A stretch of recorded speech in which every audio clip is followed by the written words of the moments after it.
Hi everyone, welcome back to the session. You are watching me on the Exam Ministry State PSC YouTube channel, and we basically guide you. We help you to make the strategy. We help you to crack this exam with the help of our expertise and our other team members. In this series, we are continuing with the PYQ series, which we started a long back, and now in today's session, we will be completing state legislation and other chapters. And so far, we have completed almost union executives, and then after that, we also completed Supreme Court and governor, and now we are starting with the state legislature. Alright so in state legislature we know the basics because वो हमने कहीं ना कहीं पहले पढ़ लिए हैं. ठीक है, तो आज हम अपने पहले क्वेश्चन से स्टार्ट करते हैं, फिर उसके बाद में और चीज़ों को भी डिस्कस करना है. ठीक है, तो सबसे पहले एक जो इंडियन कॉन्स्टिट्यूशन है उसके अंदर जो लेजिस्लेचर ऑफ स्टेट होता है उसके अंदर क्या क्या होते हैं. तो उसमें आपके एक तो legislative assembly, legislative council and governor, इन तीन चीज़ों से मिलकर क्या बनता है स्टेट लेजिस्लेचर.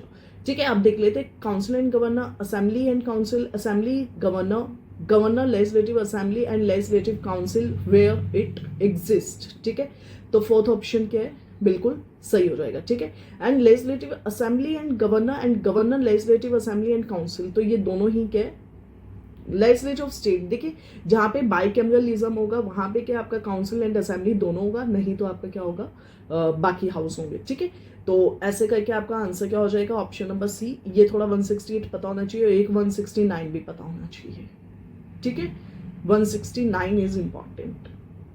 अपर चैम्बर जो स्टेट लेजिस्लेचर इन इंडिया है वो कौन सा होता है आपका लेजिस्लेटिव काउंसिल. ठीक है, 168 क्लॉज नंबर 2.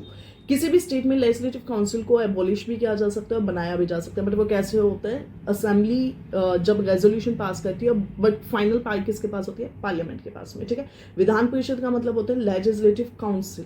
ठीक है, तो लेजिस्लेटिव काउंसिल का प्रोविजन 171 में है.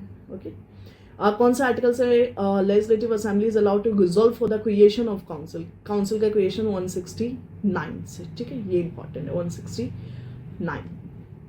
उसके बाद में क्रिएशन एंड एबोलिशन हो सकता है काउंसिल का किससे 169 से. 169 article is quite important.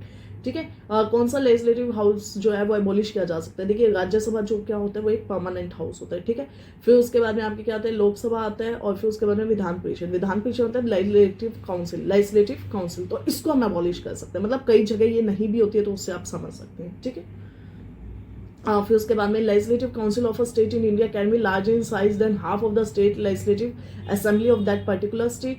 Governor of a state nominate the chairman of LC of that particular state. देखिए ये स्टेटमेंट इनकरेक्ट हो जाता है, और लेजिस्लेटिव काउंसिल जो है can be large in size बिल्कुल गलत है. ठीक है, तो उसका जो साइज होता है 500 एंड देन लेस देन 60, वो सब आपने पढ़े हुए रखा होगा क्योंकि स्टेटिक पार्ट है, तो ये थोड़ा सा इंपॉर्टेंट है.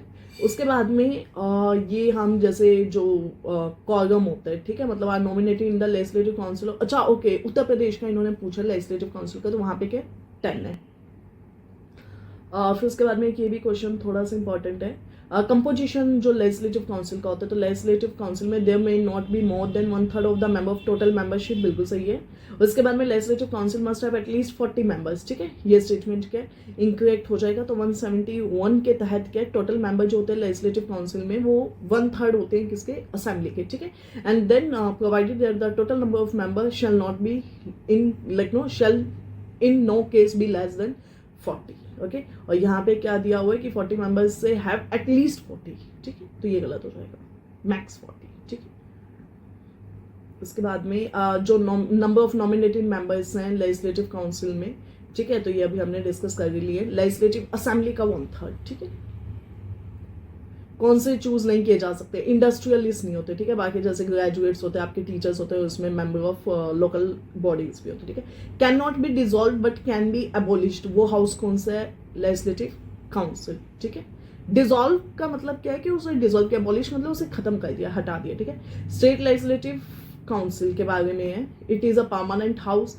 तो देखिए जो परमानेंट हाउस वाला पॉइंट है. ठीक है, फिर उसके बाद में can not be dissolve 16 member local institution, 16 elected legislative assemblies and then every 2 year 1/3 are retired. Deputy governor is a chairman of the house. Tenure जो होता है उसके मेंबर का वो कितना होता है 6 ईयर होता है. देखिए एक तो ये जो टेन्योर वाला पॉइंट है ये बिल्कुल सही है. तो देखिए इन्होंने भी एक गेम खेला है यहाँ पे अच्छे से कि उन्होंने भी सभी सही दिए हैं. ठीक है, तो ये तो क्या, चलिए ठीक है, ये मान लेते हैं हम कि सही है. उसके बाद में जो उसका टेन्योर होता है वो कितना होता है 6 ईयर. ये क्या है, जो टेन्योर होता है वो क्या है 6 ईयर. तो ये क्या आपका बिल्कुल जो टेन्योर वाला पॉइंट है ये क्या होता है, गलत हो जाता है. फिर उसके बाद में परमानेंट हाउस, क्या परमानेंट हाउस है, तो जो काउंसिल होता है, ठीक है, अगर मान लो उसे हमें अबोलिश भी करना है और उसे बनाना भी है, ठीक है, तो उसके बाद में क्या हो जाएगा, जो आपका परमानेंट हाउस है, ठीक है, फिर उसके बाद में कैन नॉट बी डिसॉल्व नहीं किया जा सकता. ठीक है, ये सही हो जाएगा. और 1/6 ये वाले गलत हो जाएंगे. ठीक है, 1/3 एंड 1/3 तो ये गलत हो जाते हैं. ग्रेजुएट्स वाले 1/12 हो जाते हैं. फाइन. और 1/3 मेंबर्स जो हैं वो हर साल रिटायर हो जाते हैं. ठीक है, 2-2 साल के गैप में, मतलब ऐसे उनके 6 पीरियड चलते हैं वैसे रिटायर हो जाते हैं. What is the tenure of A member of state legislative council का कितना होता है 6 ईयर्स होता है. कहाँ पे लेजिस्लेटिव काउंसिल एग्जिस्ट करती है. ठीक है, रीऑर्गेनाइज्ड हेड द बाइकैमरल. तो वो जो स्टेट्स थी, ठीक है, वो कितनी थी 7 थी, जिनके पास क्या था बाइकैमरल लेजिस्लेचर था. और ये क्या हो जाएगा आपका, Tamil Nadu have a unicameral legislative. बाकी सभी का क्या है बाइकैमरल है. एंड उसके बाद में विच one of the flowing doesn't have a bicameral legislature, किसका नहीं है, तो वो आपके क्या है मध्य प्रदेश है. ठीक है, which one of the following is an exception to the provision of Article 170 which says that SLA of state shall consist of not less than 60 members. तो वो क्या है सिक्किम. लेजिस्लेटिव असेंबली जो है, ठीक है, इसकी एज तो क्या है 25. और लेजिस्लेटिव काउंसिल की क्या होती है, ओके हाँ यहाँ पे देख रखिए 30. सेम लोकसभा में कितनी होती है 25. लोकसभा में क्या होती है 25 और राज्यसभा में 30. प्रेसिडेंट और गवर्नर की कितनी होती है दोनों की 35. ठीक है, प्रेसिडेंट और गवर्नर ये इंपॉर्टेंट है 35. ओके, उसके बाद में रिप्रेजेंटेशन ऑफ एंग्लो इंडियंस, ये छोड़ दो अब आप, क्योंकि अब ये रेलिवेंट नहीं है. उसके बाद में maximum number of member. Again देखिए कुछ क्वेश्चंस जो हैं वो उस टाइम के करंट अफेयर्स प्लस जो इलेक्शंस होते हैं उस पर भी बेस्ड होते हैं. तो जब ऐसे कुछ क्वेश्चन आएंगे तो आपके लिए इंपॉर्टेंट क्या हो जाता है, जो यूपी के इलेक्शंस है, ठीक है, आपके लिए वो इंपॉर्टेंट हो जाते हैं. तो आपका फोकस उस पर होना चाहिए. ठीक है, final authority to decide any question with respect to disqualification का जो होता है वो किसके पास होता है गवर्नर का. लेकिन जब हम बात करें एंटी डिफेक्शन पे जो होता है तो वो किसके पास होता है स्पीकर के पास में. किसका, एंटी डिफेक्शन का जो होता है वो किसके पास में होता है स्पीकर. ये इंपॉर्टेंट है. फाइनल डिसीजन फॉर, ठीक है, ये तो वही गवर्नर वाला जो भी हमने डिसक्वालिफिकेशन वाला क्वेश्चन देखा, ठीक है, वो है. और फिर उसके बाद में कौन से यूटी का like know after division of Jammu state doesn't have a legislature of own, खुद का नहीं है, वो कौन है लद्दाख. अगर स्पीकर को देना है तो वो किसको देते हैं डेप्यूटी स्पीकर को. डेप्यूटी को देना है तो किसको देते हैं स्पीकर को. सेम चेयरमैन को देना हो तो डेप्यूटी चेयरमैन को, और डेप्टी को तो चेयरमैन को. प्रेसिडेंट किसको देते हैं वीपी को, एंड देन वाइस वर्सा. ये कुछ क्वेश्चंस तो like no fix fact questions होते हैं जो कि इजी रहते हैं, आपको ज्यादा सोचना नहीं पड़ता है. ठीक है, फिर उसके बाद में आपका नेक्स्ट क्वेश्चन आ जाता है स्टेट असेंबली के इलेक्शन को कौन करवाता है ईसीआई. प्रेसिडेंट के ईसीआई. बात होती है अगर लोकसभा राज्यसभा और वो जितने भी मतलब आपके उधर वाले यूनियन के जितने भी होते हैं सारे किसके हो जाते हैं ईसीआई के. लेकिन बात करें अपने पंचायत के, ये कौन करवाता है पंचायत के इलेक्शंस, ये होता है आपका स्टेट इलेक्शन कमीशन एससीसी. ठीक है, 243. जब वो मेंबर सीज हो जाए, मतलब वो मेंबर नहीं गए, तो क्या वो कंटिन्यू कर सकते हैं, उन्हें इमीडिएटली लाइक नो ऑफिस को वैकेट करना पड़ता है. Whenever the legislative assembly is dissolve the speaker shall vacate immediately नहीं करना होता है. ठीक है, बट हाँ जब वो मेंबर नहीं है तो देखें. Speaker continue to be the speaker even after the dissolution of the assembly. कब तक, अगर मान लो स्पीकर का जो है वो डिसोल्यूशन हो गया है, मतलब असेंबली का डिसोल्यूशन हो गया, तो कब तक कर सकते हैं अनटिल अनलेस जब तक फर्स्ट सिटिंग हो जाए. ठीक है, हाउस की. विधानसभा को प्रोरोग कौन करता है. देखिए प्रोरोग और समन करने का काम अगर अपने बात करते हैं पार्लियामेंट में तो होता है प्रेसिडेंट का, बात करते हैं अगर स्टेट में तो होता है गवर्नर का. एडजर्नमेंट और साइनेडाई का भी मतलब इसी वे में दोनों का चलता सेम है. साइनेडाई और एडजर्नमेंट का यहाँ पे प्रिसाइडिंग ऑफिसर, यहाँ पे भी प्रिसाइडिंग ऑफिसर. ठीक है, आपको आर्टिकल्स याद करने चाहिए साथ साथ में। 72, 161, 148 किसका है आप कमेंट सेक्शन में डाल के मुझे डेफिनेटली बताएंगे, ठीक है।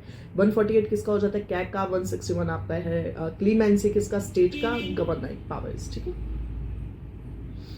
और फिर उसके बाद में जो असेंबली लेजिस्लेटिव असेंबली स्टेट की, तो उसके लिए स्टेटमेंट्स बताने। Governor make a customary address to member of the house at the commencement of the first session of the year. ये स्टेटमेंट सही है। State legislature doesn't have a rule on the particular member, तो वो लोकसभा के rule को follow करते हैं, ये भी सही है, ठीक है। ये एक बार इंडियन एक्सप्रेस के एक आर्टिकल में ये क्वेश्चन आया हुआ था, मतलब ये स्टेटमेंट आया हुआ था, तो इसलिए कहा जाता है यूपीएससी ने इस क्वेश्चन को पूछा है। 2019 का क्वेश्चन है, ठीक है।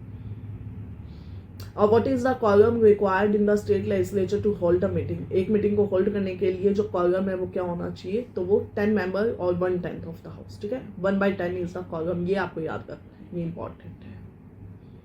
हमने हमारे टेस्ट सीरीज में भी ऐसे क्वेश्चंस डाले थे, तो या अब देखिए ये जैसे मध्य प्रदेश स्पेसिफिक क्वेश्चन है, तो ये अब आपके लिए बिल्कुल भी लाइक नो यूटिलिटी नहीं है इस क्वेश्चन की कुछ भी। उसके बाद में अगर rule of procedure conduct of business in आगरली यानी राजस्थान लेजिस्लेटिव असेंबली की बात करें, उसके तहत कौन सा डिपार्टमेंट है जो कि एस्टिमेट ए में नहीं आता, ठीक है। तो ये होम डिपार्टमेंट है, ये थोड़ा फैक्चुअल सा क्वेश्चन है वहां का, तो इसको आप छोड़ सकते हैं, ठीक है। The motion shall raise a question of privilege, no privilege का क्वेश्चन नहीं होना चाहिए। जब एडजर्नमेंट मोशन आता है तो ये उसकी बात होगी, ठीक है। स्पीकर कंसेंट जो है वो मैंडेटरी है। उसके बाद में मोशन है वो रिस्ट्रिक्टेड होता है, स्पेसिफिक जो मैटर होता है ये बिल्कुल सही है। No more than one motion, ठीक है, not more than one motion, ये बिल्कुल सही है। इसका एक ही स्टेटमेंट गलत होगा, वो हो जाएगा आपका सेकंड वाला, ठीक है। तो बी जो बी है उसको आप क्या कर दो, एलिमिनेट कर दो, ठीक है। बाकी ये सी, ठीक है, ये सही हो जाएगा। चलो,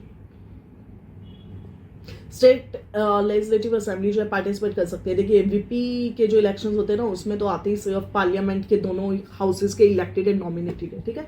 तो इस वे में क्या है आपका जो ये है वो तो क्या है गलत ही हो जाएगा, ठीक है। वीपीए को आप निकाल दो सेकंड, ठीक है। चलिए आगे, legislative council, Rajya Sabha and then president, ये तीनों हो जाएंगे, ठीक है। तो इसका आंसर क्या हो जाएगा 1, 3, 4। कौन सा हेडिंग ऑफ आर्टिकल 162 में आता है, ठीक है। तो 162 में क्या जो एग्जीक्यूटिव पावर स्टेट की वो आ जाएगी। ये कुछ आर्टिकल्स आ गए हैं, आर्टिकल्स बहुत इंपॉर्टेंट है। कॉन्टिजेंसी फंड जो है स्टेट का, ठीक है, इसको कौन देखता है, गवर्नर, और जो इंडिया का होता है उसको कौन देखता है, आपका प्रेसिडेंट, ठीक है। कॉन्टिजेंसी फंड वापिस आ गया ये क्वेश्चन। रिस्पॉन्सिबल कौन है इस्टेब्लिश करने के लिए, ठीक है। एक बिल जो मनी बिल नहीं है और वो पहली बार गया है तो वो कितने दिन तक रह सकता है, 3 महीने से ज्यादा नहीं, ठीक है। बजट को अगर किया गया है तो बजट को वैसे भी फाइनेंस जो मिनिस्टर है, ठीक है, क्योंकि जो फाइनेंस मिनिस्टर है वो रिस्पॉन्सिबल होते हैं इसके बिल के लिए। तो अगर वो जो बिल है अगर वो आने से पहले ही डिस्क्लोज हो गया, मतलब खुल गया कि उसके अंदर क्या क्या है, तो उसके तहत क्या होगा कि ऐसा होने पर फाइनेंस मिनिस्टर को रिजाइन करना होता है, ठीक है। कोई भी जो मनी बिल है वो नहीं आ सकता है। अगर स्टेट है तो गवर्नर के कहने पे, और लिख लो आपका सेंटर है तो प्रेसिडेंट के कहने पे, ठीक है। लेजिस्लेटिव काउंसिल कितने टाइम तक जो है वो 4 मंथ्स, ठीक है। और कौन डिसाइड करता है कि जो बिल है वो मनी बिल है या नहीं है, स्पीकर। एंड देन मतलब अगर सेंटर भी हो तो भी वही है, ठीक है, तो भी स्पीकर भी होते हैं। कौन सा constitution chief minister is appointed by the governor, governor से अपॉइंटमेंट होता है चीफ मिनिस्टर का। तो ये क्या आपका आर्टिकल नंबर 164। कौन सी असेंबली ऑफ स्टेट में जो मनी बिल है वो प्रपोज किया जाता है, only legislative assembly. Same Lok Sabha में ही होता है ना, सबसे पहले तो ओनली इंट्रोड्यूस तो लोकसभा में ही होगा, फिर वो कहीं पे भी जा सकते हैं, ठीक है। ये क्वेश्चन भी थोड़ा आप देख सकते हो। चीफ मिनिस्टर जो अपॉइंट होता है गवर्नर से, सही है।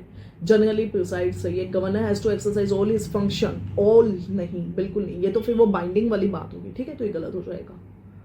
कितने टाइम तक वो रह सकते हैं, 6 मंथ तक रह सकते हैं बिना इलेक्ट हुए, ठीक है। और फिर उन्हें अपना कॉन्फिडेंस भी प्रेजेंट करना होता है। फिर मिनिमम स्ट्रेंथ क्या होती है काउंसिल ऑफ मिनिस्टर की इंक्लूड करके चीफ मिनिस्टर को, ठीक है। तो ये क्या होती है 12, और यही राजस्थान में भी यही सिस्टम है, ठीक है। दिल्ली में ये 10 है, ये याद रखना, ठीक है। दिल्ली में 10 है और बाकी अपना 12।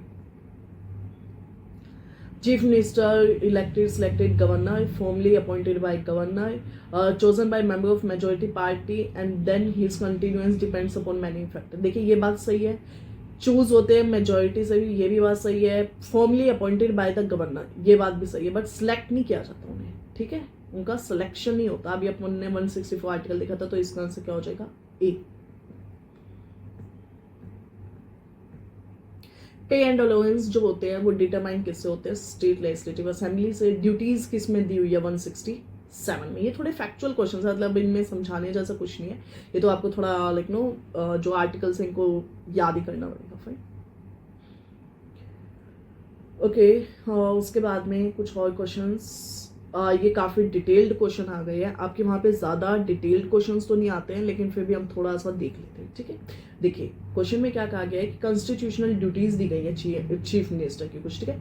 Chief minister communicate to the governor all decision of the COM related to administration. चलिए ये बात तो सही है। चीफ मिनिस्टर कम्युनिकेट करते हैं गवर्नर को लेजिस्लेशन, बिल्कुल सही। Chief minister participate in the meeting of the NDC की मीटिंग में पार्टिसिपेट करते हैं या ये हेड होते हैं। आइए देखिए NDC एंड ये कॉन्स्टिट्यूशनल ड्यूटी नहीं है, ठीक है। ओके, क्वेश्चन में क्या पूछा गया है कि इनकी कॉन्स्टिट्यूशनल ड्यूटीज कौन सी है। और वैसे भी मतलब ये हेडिंग से ज्यादा मतलब पार्टिसिपेशन ठीक है, लेकिन वैसे ये क्या है, मतलब हेड ही हो जाते हैं उसके, ठीक है। क्योंकि जो अपना NDC होता है उसके हेड कौन होते हैं, PM होते हैं। तो जब PM जो हेड हैं तो वो इस मीटिंग में जाएंगे ना, इस मीटिंग में तो वो जाते हैं, कौन, मतलब चीफ मिनिस्टर जाते हैं, तो उसको पार्टिसिपेट कहते हैं, लेकिन वो उनकी क्या कॉन्स्टिट्यूशनल ड्यूटी नहीं है, ठीक है।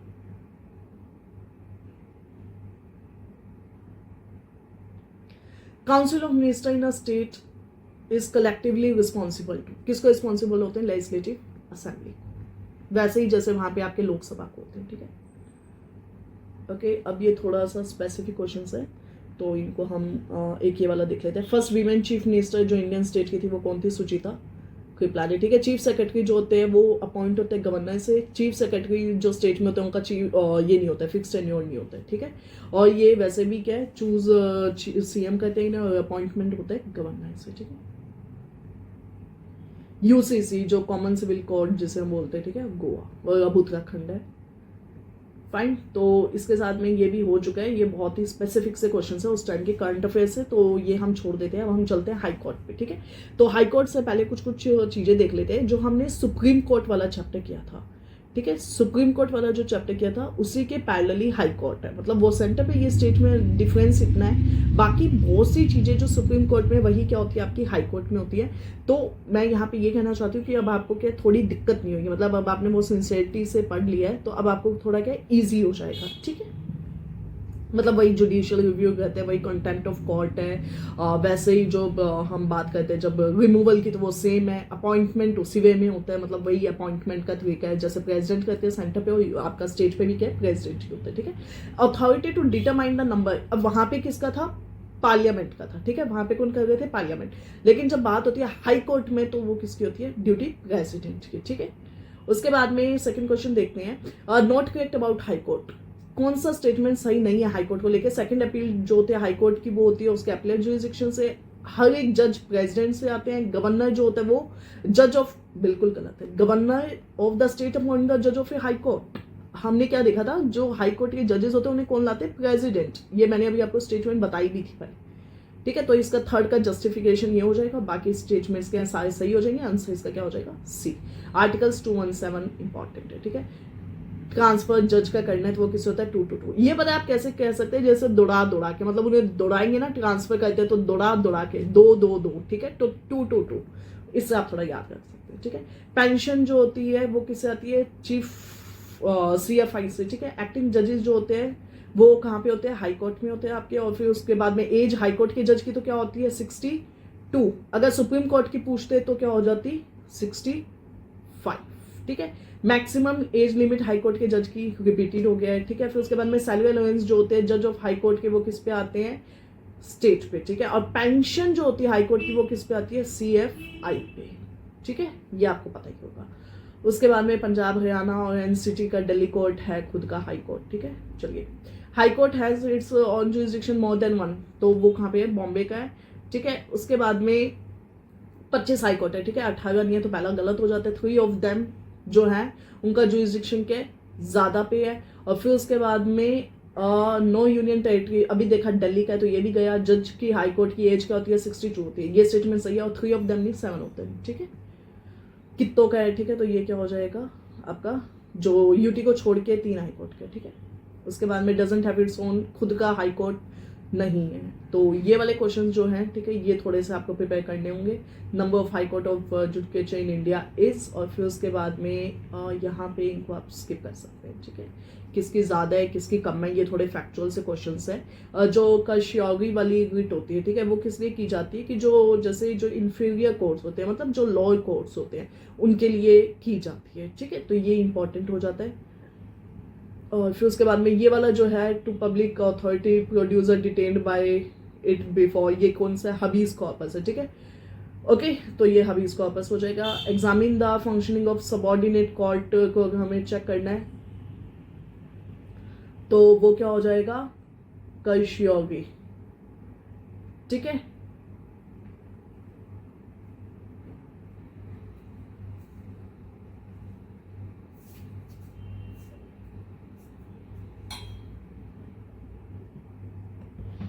ठीक है, उसके बाद में which among the following is issued when the procedure is pending in court prohibition, right. Which one of the following is not the main jurisdiction of high court, तो वो क्या है, advisory jurisdiction. Which among the following is issued when the procedure is pending in the court prohibition. The power of high court to issue writ, जो high court की power है writ issue करने की, वो किस किस में है, हाई कॉन्स्टिट्यूशनल राइट्स में, स्टैट्यूटरी में, फंडामेंटल राइट में, तीनों में है, ठीक है। लेकिन अगर हम सुप्रीम कोर्ट की बात कहते हैं तो वो किस में कर सकती है, सिर्फ और सिर्फ फंडामेंटल राइट में, ये आपको पता होना चाहिए, ठीक है। विलफुल डिसओबीडियंस मतलब जानबूझ के अगर डिसओबीडियंस किया गया है, या कोर्ट के किसी नियम को नहीं माना गया, या उनके खिलाफ कोई भद्दी भाषा का इस्तेमाल किया गया, तो वो क्या है, कंटेम्प्ट ऑफ कोर्ट आता है, बिल्कुल सही है। जुडिशियल एक्टिविज्म जो है वो प्रैक्टिस में नहीं लाया जा सकता, तो ये गलत है, क्यों नहीं लाया जा सकता, ठीक है, तो इसको लाया जा सकता है। लेकिन अब क्वेश्चन के अंदर क्या है, अच्छा ओके, विदाउट आर्मिंग, हार्मिंग होगा, ये आर्मिंग नहीं होगा, विदाउट हार्मिंग, ओके, एक्चुअली मैं कीवर्ड सही नहीं लिखा था, that is why I got confuse, ठीक है, तो विदाउट हार्मिंग, ठीक है। Judicial activism can not B practice, judicial activism का मतलब क्या कहना चाहते हैं यहाँ पे कि जो जुडिशरी की पावर्स है उनको इस्तेमाल करना पड़ेगा, तभी जाके जुडिशियरी का एक्टिविज्म इस्तेमाल किया जा सकता है, ठीक है। बातें तो क्या ये दोनों सही हैं, मतलब बोथ स्टेटमेंट्स आर करेक्ट, ठीक है, लेकिन पॉइंट के दोनों एक दूसरे का करेक्ट जस्टिफिकेशन नहीं है, ठीक है, बस इतनी सी बात है, आंसर इसका हो जाएगा बोल।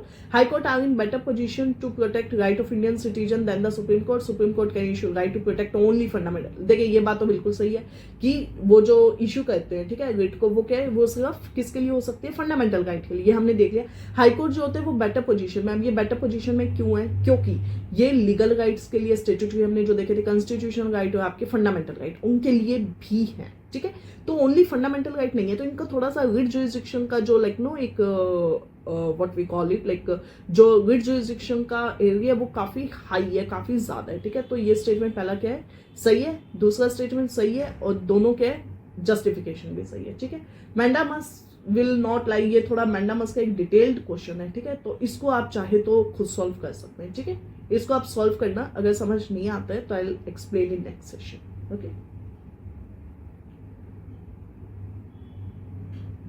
Okay, let us move to next question. Mode जो होता है रिमूवल ऑफ जज of high court in India is same as that of removal of the जज ऑफ सुप्रीम कोर्ट, मतलब दोनों को हटाने का तरीका एक है, बिल्कुल। रिटायरमेंट के बाद में परमानेंट जज जो है हाई कोर्ट का कैन नॉट प्लीड और एक्ट कर सकते हैं, तो ये स्टेटमेंट क्या है, गलत हो जाएगा। ये आपको समझ आ गया ना, जो लोकसभा में जाता है, फिर राज्यसभा में जाता है, 100 होता है, इधर 50 होता है, फिर स्पेशल मेजोरिटी लगती है, और फिर प्रेसिडेंट फाइनली हटा देते हैं, एक कमिटी बनी होती है, ठीक है, ये इंपॉर्टेंट है। उसके बाद में ट्रिपल तलाक वाला जो केस है, ठीक है, इलाहाबाद, एक हाई कोर्ट जज जो है वो अपना रेजिग्नेशन किसको देंगे, प्रेसिडेंट को, हटाएगा भी कौन, प्रेसिडेंट, अपॉइंट भी कौन करता है, प्रेसिडेंट, तो ये सब कुछ क्या है, प्रेसिडेंट का है, इसलिए थोड़ा क्या इंपॉर्टेंट है, okay. Who became the CJ of Chhattisgarh high court, ये छोड़ दो आप, ये इंपॉर्टेंट नहीं है, ठीक है, ये वाले क्वेश्चन सब हम छोड़ सकते हैं, थोड़े स्पेसिफिक वाले जो हैं, ठीक है। डिस्ट्रिक्ट जज होता है, हाईएस्ट जुडिशियल अथॉरिटी होता है, डिस्ट्रिक्ट की बिल्कुल सही है, दोनों ही उनके पास के जुडिशियल पावर भी होती है और एडमिनिस्ट्रेटिव पावर भी होती है, ठीक है। डिस्ट्रिक्ट जज जो टर्म है वो कहाँ पे मेंशन है, आपका आर्टिकल नंबर 233। अब बताइए, आपको कमेंट सेक्शन में बताना है आर्टिकल नंबर 222 ये किस में था, ठीक है, 222। According to the constitution of India the term district जज क्या इंक्लूड नहीं करता है? ट्रिब्यूनल जज। क्यों? क्योंकि उसके अंदर एक तो सेशन जज होते हैं जो आपके डिस्ट्रिक्ट में बैठते हैं, चीफ जज office small course court, and then आपके चीफ प्रेसिडेंसी के, ठीक है, जो मेन चीफ होते हैं वो भी बैठते हैं। ओके एंड फिर उसके बाद में ये वाला क्वेश्चन आप स्किप कर सकते हैं, जुडिशियल कस्टडी। अगेन ये थोड़े से जो क्वेश्चंस हैं इनको आप स्किप कर सकते हैं, ठीक है, क्योंकि करंट अफेयर्स के क्वेश्चंस है, प्लस थोड़ा सा स्टैंडर्ड बहुत ज़्यादा हाई है। हमारे स्टेट पीसीएस में काफ़ी लिमिटेड क्वेश्चंस है। देखिए पॉइंट क्या, मैं सभी ये क्वेश्चन डिस्कस करवा सकती हूँ, I don't have any issues, but issues ये हो जाएंगे कि अब जो बच्चे पढ़ रहे हैं, ठीक है, वो एक अपने लेवल से पढ़ रहे हैं। अगर हम यूपीएससी वाले क्वेश्चंस को लेंगे तो थोड़ा सा आपका ट्रैक है हिल जाएगा, ठीक है। सिर्फ ये पर्पस है कि हमने उन क्वेश्चंस को छोड़ा हुआ है, नहीं तो लाइक मुझे कोई समस्या नहीं है, मैं डिस्कस करवा सकती हूँ, ठीक है। लेकिन क्योंकि थोड़ा जो स्पेसिफिक आपके वहां पे आए हैं तो हमें पर्पस वो है सॉल्व करने का, ठीक है। जैसे अब ये क्वेश्चन है, ये ग्राम न्यायालय वाला है, ये क्वेश्चन यूपीएससी का है, लेकिन ये स्टेट पीएससी में भी एक आधी बार थीम रिपीट हुई है, तो इसको हम देख लेते हैं, ठीक है। तो ग्राम न्यायालय एक्ट के थ्रू क्या होगा कि जो ग्राम न्यायालय होते हैं, ग्राम न्यायालय का मतलब क्या होता है कि विलेज के अंदर कुछ कोर्ट बनाए जाते हैं। अब विलेज का कोई कोर्ट होगा तो वो क्यों बनाया जाएगा, मतलब केसेस सुनने के लिए। अब उस केसेस में कोई क्लासिफिकेशन नहीं होगा ना कि कोई सिविल केस सुन सकते हैं, क्रिमिनल लाइक ना क्रिमिनल केस सुन सकते हैं, मतलब दोनों ही केसेस वो सुन सकते होंगे क्योंकि वो कोर्ट है एक। तो क्वेश्चन में क्या बोला कि जो ग्राम न्यायालय है वो सिर्फ सिविल केसेस को सुन सकते हैं, क्रिमिनल को नहीं। मतलब ये स्टेटमेंट कितना वेग, आप थोड़ा सोच के देखें कि मतलब जब कोर्ट है तो वो दोनों ही सुनेगा ना। Act allows local social activist as mediator reconciliators. मतलब अगर कोई मीडिएटर बनना चाहता है वहां पे, कि कोई लोकल सोशल एक्टिविस्ट है वहां पे, कोई ऐसी एक पर्सनैलिटी है जो एक्टिविस्ट है, तो वो पार्टिसिपेट कर सकते हैं उसमें, वो बता सकते हैं, बातें रख सकते हैं किसी भी लाइक ना एग्रीव्ड पार्टी या किसी की भी, ठीक है।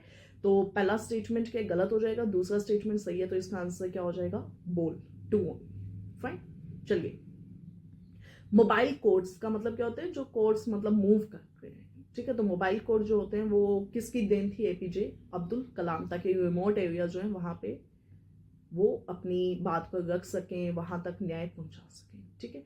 चलिए, सेंट्रल स्टेट रिलेशंस जो इंडिया के अंदर होते हैं, ठीक है, वो किन किन से इन्फ्लुएंस होते हैं। प्रोविजन ऑफ कॉन्स्टिट्यूशन के अंदर जो प्रोविजन ये से हो सकते हैं, प्लानिंग प्रोसेस, प्लानिंग अच्छी है या नहीं अच्छी, तो उन चीज़ों से। कॉन्फ्लिक्ट, अगर पॉलिटिकल इंटरेस्ट किसी का चल रहा है तो उससे भी। तो सेंटर स्टेट रिलेशन, क्योंकि सेंटर स्टेट का मतलब क्या कि लेजिस्लेटिव है, वहाँ पे एग्जीक्यूटिव है, ये दोनों पार्टीज बनाएंगे आगे जाके, तो इनके relations. Dominance of desire to dictate, ठीक है, अगर कोई चाहता है कि हम डिक्टेट करें, ठीक है, तो ये क्या है, ऑल हो जाएगा, तो बेसिक क्वेश्चन है, ठीक है।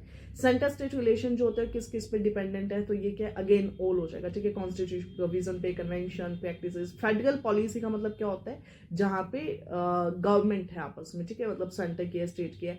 Relation among the state, mechanism for the corporation, mechanism for solving dispute, ठीक है, सभी हो जाएंगे। कहाँ पे लेजिस्लेटिव रिलेशन की बात हुई है, जो सेंट्रल स्टेट के रिलेशन होते हैं उसमें, पार्ट नंबर 11, ठीक है। सेंटर स्टेट रिलेशन जो है वो म्यूनसिपल रिलेशन क्यों बोले जाते हैं, क्योंकि जो सेंटर है वो उनका प्लानिंग पार्ट संभालता है, मतलब प्लानिंग पार्ट, ओके। फिर 3 लिस्ट होती हैं, तो उसमें से जो कौन सा आर्टिकल्स है रेगुलेट करते हैं डिस्ट्रीब्यूशन को, 245 एंड 246। फिजिकल फेडरलिज्म, फिजिकल का मतलब क्या होता है, जो गवर्नमेंट का रेवेन्यू और टैक्सेशन है उस चीज को हम फिजिकल बात करते हैं। तो उसके अंदर क्या है कि जो फिजिकल फेडरल सिस्टम है उसके रिसोर्सेज जो है सेंटर से स्टेट को दिए जाते हैं, तो उनमें से कौन सा एक रिसोर्स या भी एक मीन है जो अभी हम नहीं देते हैं। तो देखिए ग्रांटिंग एड दिए जाते हैं, सेंट्रली स्पॉन्सर्ड स्कीम्स बिल्कुल इंश्योर की जाती है, tax sharing, but plan implementation under Gadgil formula ये नहीं है, ठीक है।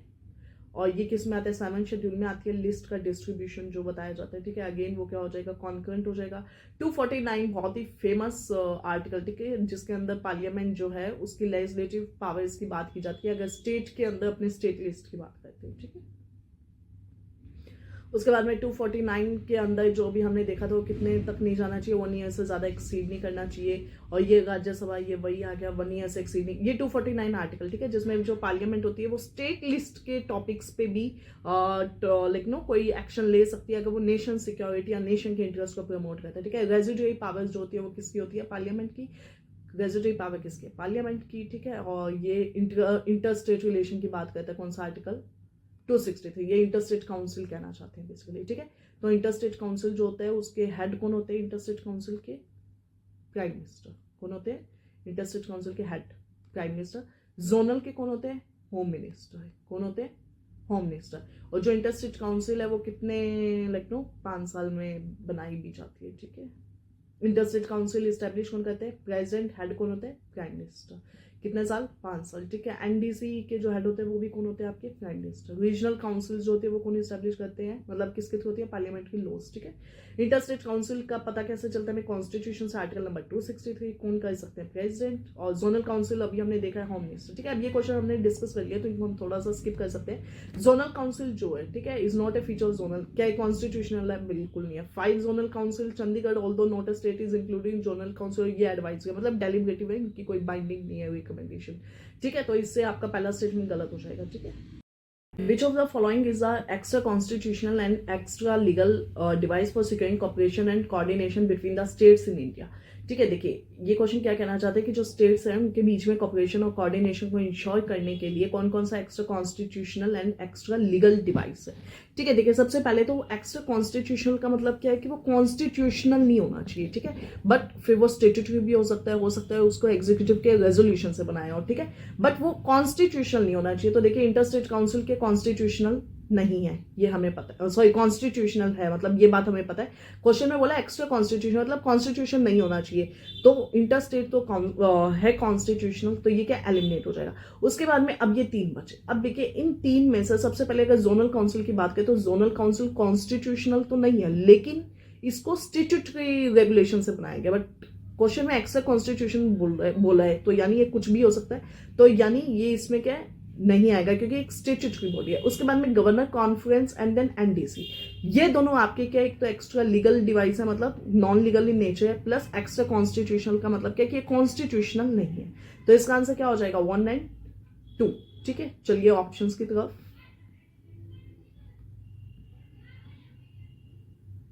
Okay, NDC and Governor Conference are an extra constitutional and extra legal institution, लेकिन जो जोनल काउंसिल है वो स्टेट्यूटरी बॉडी है, क्योंकि वो पार्लियामेंट्री एक्ट से बनी है। एंड प्रोविजन जो इंटरस्टेट काउंसिल है वो किससे? 263 से। तो इसका आंसर क्या हो जाएगा? ए। ठीक है। रीजनल काउंसिल जो होती है वो कैसे बनती है? पार्लियामेंट्री लॉज से। अभी हमने वो देख लिया है पीछे।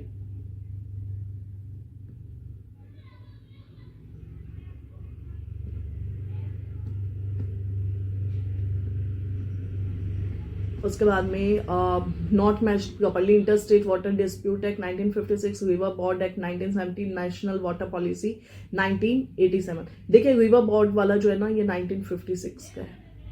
ठीक है। 56, तो ये थोड़ा सा क्या इंपॉर्टेंट है, 56 आपको याद रखना है। ठीक है। 56। उसके बाद में सरकारिया कमीशन किस लिए सेटअप किया गया था? जो सेंट्रल स्टेट के रिलेशन है। ठीक है। इवन सरकारिया कमीशन के कहने पे ही इंटर स्टेट काउंसिल बनाया गया था। फाइन। कौन मेंबर थे सरकारिया कमीशन के? तो ये आपके क्या हो जाएंगे? एक डॉक्टर SRC। ठीक है। Okay, let us continue. Recommendation of the Sarkaria commission are related to centre state relations. ठीक है। Centre state relation, inter state council, article number 263। अगर सरकारिया कमीशन का यहाँ पे कुछ डिटेल में दिया हुआ है तो we can go through it. ठीक है। यूनियन स्टेट के रिलेशन देखने के लिए सरकारिया कमीशन बनाया गया था। कब बनाया गया था? 1983। एंड देन जब दोनों मेंबर्स जो थे उन्होंने अपनी रिपोर्ट्स वगैरह सबमिट की थी वो 1988 में की थी। ठीक है।